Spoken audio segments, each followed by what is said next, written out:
ಪತ್ರಿಕಾಗೋಷ್ಠಿಯಲ್ಲಿ ಉಪಸ್ಥಿತರಿರ್ತಕ್ಕಂಥ ವಿವಿಧ ವಿದ್ಯಾರ್ಥಿ ಸಂಘಟನೆಯ ನೇತೃತ್ವವನ್ನು ವಹಿಸಿರ್ತಕ್ಕಂಥ ಎಲ್ಲ ವಿದ್ಯಾರ್ಥಿ ಯುವ ಜನರ ಮುಖಂಡತ್ವವನ್ನು ವಹಿಸಿರ್ತಕ್ಕಂಥ ಬೇರೆ ಬೇರೆ ಸಂಘಟನೆಯಲ್ಲಿ ಸಕ್ರಿಯವಾಗಿರ್ತಕ್ಕಂಥ ಎಲ್ಲ ಮುಖಂಡರ ಉಪಸ್ಥಿತಿ ಹಾಗೂ ಇವತ್ತಿನ ಮಾಧ್ಯಮ ಸಹೋದರ ಉಪಸ್ಥಿತಿಯಲ್ಲಿ ಇವತ್ತಿನ ಪತ್ರಿಕಾಗೋಷ್ಠಿಗೆ ಆಗಮಿಸಿರ್ತಕ್ಕಂಥ ಎಲ್ಲರಿಗೂ ಸಹಿತ ಶರಣಾರ್ಥಿಗಳನ್ನ ಸಲ್ಲಿಸ್ತಾ,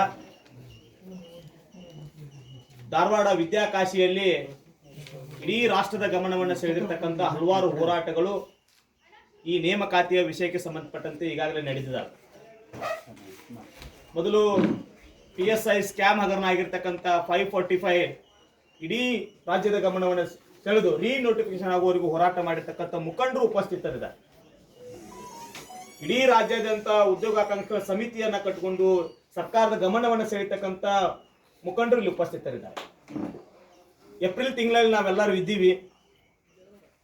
ಆದರೂ ಕೊಟ್ಟ ಮಾತಿನಂತೆ ರಾಜ್ಯ ಸರ್ಕಾರ ಶೀಘ್ರ ನೇಮಕಾತಿಗಳನ್ನ ಮಾಡ್ಕೋತೀವಿ ಅಂತೇಳಿ ಅಧಿವೇಶನ ಸಂದರ್ಭದಲ್ಲಿ ಹೇಳಿದ್ರು. ಬಜೆಟ್ ಅನೌನ್ಸ್ಮೆಂಟ್ ಅಲ್ಲಿ ಹೇಳಿದ್ರು 56,000 ಹುದ್ದೆಗಳನ್ನ ನಾವು ಅಧಿಸೂಚನೆ ಮಾಡಿ ತುಂಬ್ಕೋತೀವಿ ಅಂತೇಳಿ 1 ತಿಂಗಳ ಕಾಲಾವಕಾಶವನ್ನ ಕೇಳಿದ್ರು. ಇದು ಉದ್ಯೋಗಾಕಾಂಕ್ಷಿಗಳೇ ಯುವ ಜನರಿಗೆ ಕಿವಿ ಮೇಲೆ ಹೂ ಇಡುವಂತ ಕೆಲಸವನ್ನ ಸರ್ಕಾರ ಇವತ್ತಿಂದ ಮಾಡ್ತಾ ಇಲ್ಲ. ಸರ್ಕಾರ ಬಂದು 3 ವರ್ಷಗಳನ್ನ ಆದರೂ ಸಹಿತ ಇದನ್ನೇ ಹೇಳ್ತಾ ಬಂದಿದೆ. ವಿರೋಧ ಪಕ್ಷಗಳು ಅಷ್ಟೇ ಈ ವಿಚಾರವನ್ನ ಗಂಭೀರವಾಗಿ ತೆಗೆದುಕೊಂಡು ಸರ್ಕಾರವನ್ನ ನಡೆಯನ್ನ ಕಂಡಿಸುವಂತ ಕೆಲಸವನ್ನು ವಿರೋಧ ಪಕ್ಷಗಳು ಮಾಡ್ತಾ ಇಲ್ಲ. ಹಾಗಾಗಿ ನಾವುಗಳು ಎಲ್ಲ ವಿದ್ಯಾರ್ಥಿ ಮುಖಂಡರು ಯುವ ಜನರು ಕೂಡ್ಕೊಂಡು ಒಂದು ಸಮಿತಿಯನ್ನ ಮಾಡಿಕೊಂಡು ಏಪ್ರಿಲ್ ತಿಂಗಳಲ್ಲಿ 2 ಮಹಾನ್ ಭಾವರ ಜಯಂತಿಯನ್ನು ಆಚರಣೆ ಮಾಡ್ತೀವಿ. ಏಪ್ರಿಲ್ 14ರಂದು ಡಾಕ್ಟರ್ ಬಾಬಾ ಸಾಹೇಬ್ ಅಂಬೇಡ್ಕರ್ ಅವರ ಜಯಂತಿ ಆಚರಣೆ ಮಾಡ್ತೀವಿ. ಏಪ್ರಿಲ್ 20ರಂದು ಅಣ್ಣ ಬಸವಣ್ಣವರ ಜಯಂತಿಯನ್ನು ಆಚರಣೆ ಮಾಡ್ತೀವಿ. ಈ 2 ಮಹಾನ್ ನಾಯಕರ ಆದರ್ಶವನ್ನು ನಾವು ಇಟ್ಕೊಂಡು ಅವರ ಒಂದು ಹೋರಾಟದ ಮಾರ್ಗ, ಸಾಮಾಜಿಕ ನ್ಯಾಯದ ಪರ ಇರತಕ್ಕಂಥ ವಿಚಾರಧಾರೆಗಳು ಯಾವ ರೀತಿ ಸಮಾಜದಲ್ಲಿ ಬದಲಾವಣೆಯನ್ನ ಮಾಡಿದ್ರು, ಅದೇ ರೀತಿಯಾಗಿರ್ತಕ್ಕಂಥ ಒಂದು ಸಾಮಾಜಿಕ ಕ್ರಾಂತಿ ಮಾಡಿರ್ತಕ್ಕಂಥ ಮಹಾನ್ ಭಾವರ ಜಯಂತಿಗಳು ಈ ತಿಂಗಳಲ್ಲಿ ಬರ್ತವೆ. ಅವರನ್ನ ಆಧರಿಸವಾಗಿ ಇಟ್ಕೊಂಡು ನಾವುಗಳು ಏಪ್ರಿಲ್ 14ನೇ ತಾರೀಕು ಭೀಮನಡಿಗೆ ಶೀಘ್ರ ನೇಮಕಾತಿ ಕಡೆಗೆ ಅಂತೇಳಿ ಡಾಕ್ಟರ್ ಬಾಬಾ ಸಾಹೇಬ್ ಅಂಬೇಡ್ಕರ್ ಅವರ ಜಯಂತಿಯನ್ನ ವಿಭಿನ್ನವಾಗಿ ಆಚರಣೆ ಮಾಡಬೇಕು. ಸರ್ಕಾರಕ್ಕೆ ನಾವು ನಮ್ಮ ಹಕ್ಕೊತ್ತಾಯಗಳನ್ನ ಮಂಡಿಸಬೇಕು ಅಂತಕ್ಕಂಥ ತೀರ್ಮಾನವನ್ನು ನಾವು ಮಾಡಿದ್ದೀವಿ. ಸರ್ಕಾರ ತಕ್ಷಣವೇ ನುಡಿದಂತೆ ನಡಿಬೇಕು. ನಡೀಲಿಲ್ಲ ಅಂತಂದ್ರೆ ಭೀಮ ಕ್ರಾಂತಿ ಆಗೋದನ್ನ ತಡಿಲಿಕ್ಕೆ ಸರ್ಕಾರಕ್ಕೆ ಸಾಧ್ಯ ಇಲ್ಲ. ನಮ್ಮ ಕ್ರಾಂತಿ ಯಾವುದೇ ಟೈರ್ ಬೆಂಕಿ ಹಚ್ಚೋದಲ್ಲ, ಯಾವುದೇ ವ್ಯಕ್ತಿ ಫೋಟೋಕ್ಕೆ ಬೆಂಕಿ ಹಚ್ಚೋದಲ್ಲ, ಯಾವುದೇ ಬ್ಯಾನರ್ ಹರಿಯೋದಲ್ಲ, ಯಾವುದೇ ವ್ಯಕ್ತಿಗಳಿಗೆ ತೊಂದರೆ ಕೊಡೋದಲ್ಲ, ಕಾನೂನು ಮತ್ತು ಸುವ್ಯವಸ್ಥೆಯನ್ನು ಹಾಳು ಮಾಡೋದಲ್ಲ. ಬಸವಾದಿ ಶರಣರು ಸಾಮಾಜಿಕ ಬದಲಾವಣೆ ಮಾಡ್ತಕ್ಕಂಥ ಸಂದರ್ಭದಲ್ಲಿ ಯಾರನ್ನು ಕತ್ತಿ ಹಿಡಿಲಿಲ್ಲ, ಯಾರನ್ನು ಕೊಲೆ ಮಾಡಲಿಲ್ಲ, ಯಾರ ಮ್ಯಾಗೂ ಸಹಿತ ದ್ವೇಷ ಸಾಧಿಸ್ತಿಲ್ಲ. ಆದ್ರೂ ಇವತ್ತಿಗೂ ಅವ್ರ ವಿಚಾರಗಳು ಪ್ರಸ್ತುತ. ನಾವುಗಳು ಯುವ ಜನರ ಚಳವಳಿಯನ್ನು ಕಟ್ತಾ ಇದ್ದೀವಿ. ಆ ಯುವ ಜನರ ಚಳವಳಿ ಈ ರಾಜ್ಯದ ಈ ದೇಶದ ಗಮನವನ್ನು ಸೆಳೀತದೆ.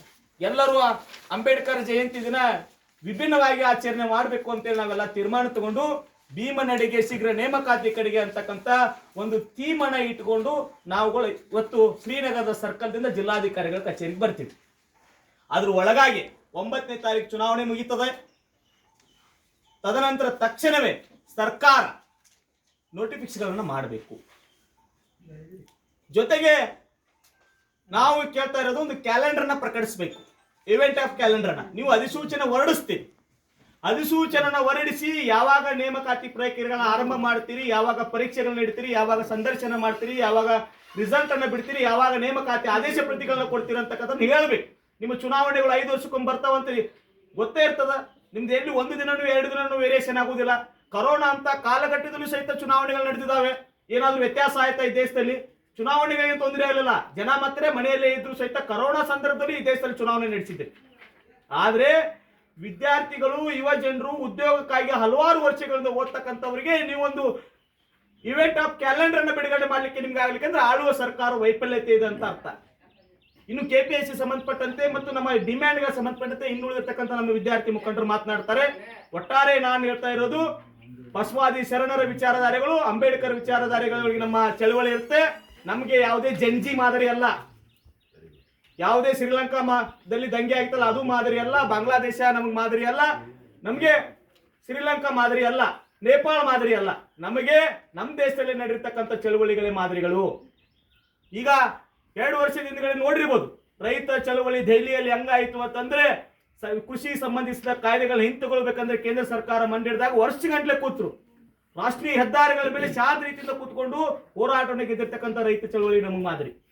ಇತ್ತೀಚೆಗೆ ನಮ್ಮ ಗುರ್ಲಾಪುರದಲ್ಲಿ ರೈತರು ಕಬ್ಬಿನ ಬೆಳೆಗೆ ಯೋಗ್ಯವಾದ ಬೆಲೆ ಸಿಗಬೇಕಂತೇಳಿ ಶಾಂತ ರೀತಿಯಿಂದ ಕೂತು ಸರ್ಕಾರ